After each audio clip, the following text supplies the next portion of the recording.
Sahabat cerdas, sebelum terjadi pembuahan pada tumbuhan, akan terjadi penyerbukan terlebih dahulu. Yuk, kita cari tahu.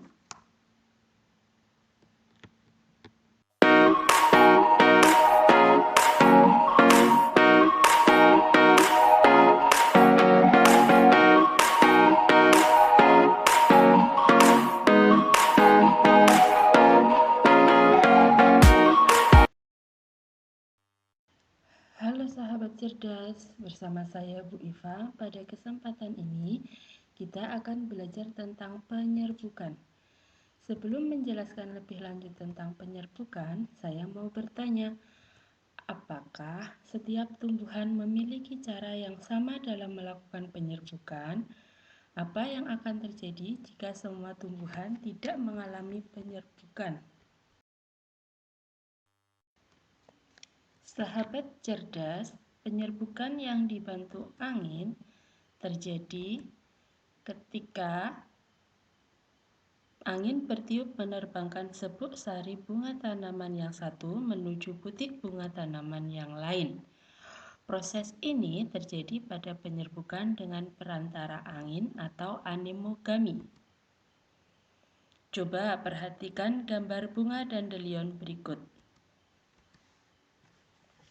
Bunga dandelion merupakan salah satu bunga yang penyerbukannya dibantu oleh angin.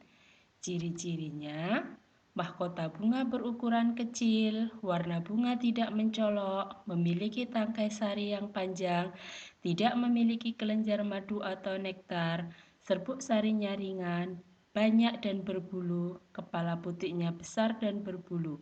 Contoh tumbuhannya misalnya jagung, padi, dan kelapa.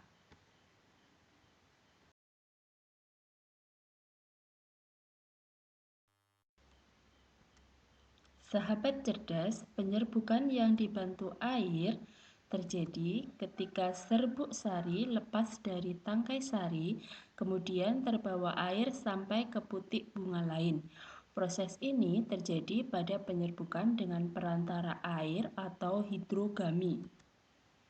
Nah, coba perhatikan tanaman hidrilla berikut. Bunga yang penyerbukannya dibantu air tidak memiliki ciri-ciri khusus. Contoh tumbuhannya misalnya ganggang dan hidrilla.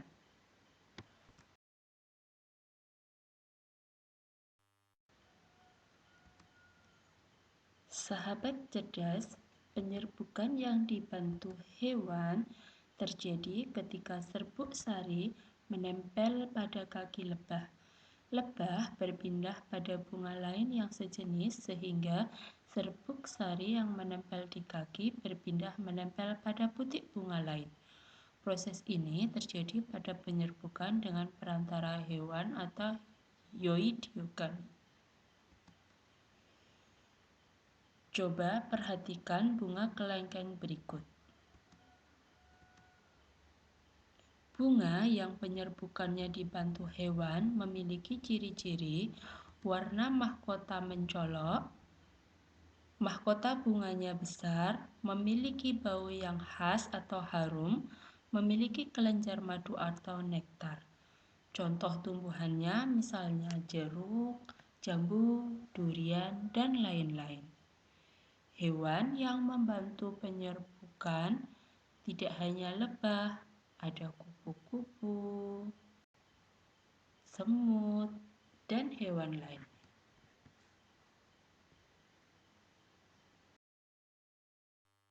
Sahabat cerdas, penyerbukan yang dibantu manusia dilakukan dengan cara serbuk sari diambil dan ditempelkan pada butik bunga lain. Proses ini terjadi pada penyerbukan dengan perantara manusia atau antrobogami.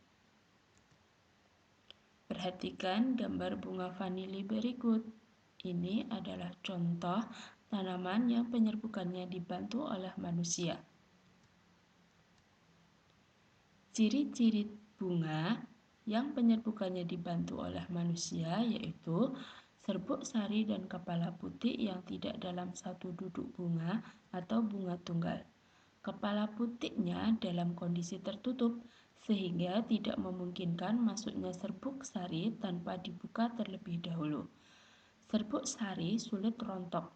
Contoh tumbuhannya misalnya ada pada vanili, salak, buah naga, dan lain-lain. Penyerbukan berdasarkan asal serbuk sarinya dibagi menjadi 4. Yang pertama adalah penyerbukan sendiri. Bagaimana penyerbukan sendiri terjadi? Penyerbukan sendiri atau autogami terjadi ketika serbuk sari berasal dari bunga itu sendiri. Contohnya ada pada bunga turi, bunga telang, dan lain-lain.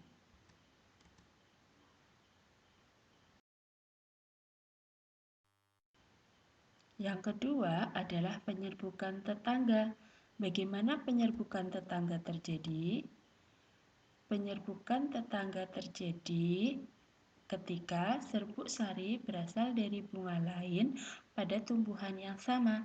Contohnya pada tanaman jagung dan kelapa sawit.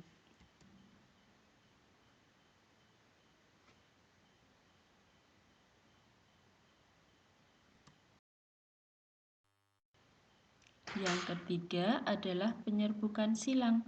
Bagaimana penyerbukan silang terjadi?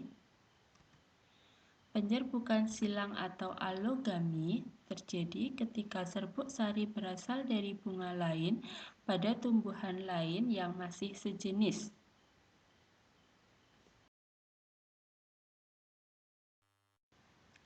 Yang keempat adalah penyerbukan bestar.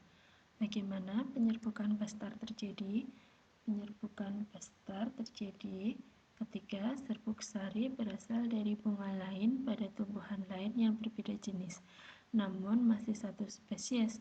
Contoh jambu berdaging merah dengan jambu berdaging putih.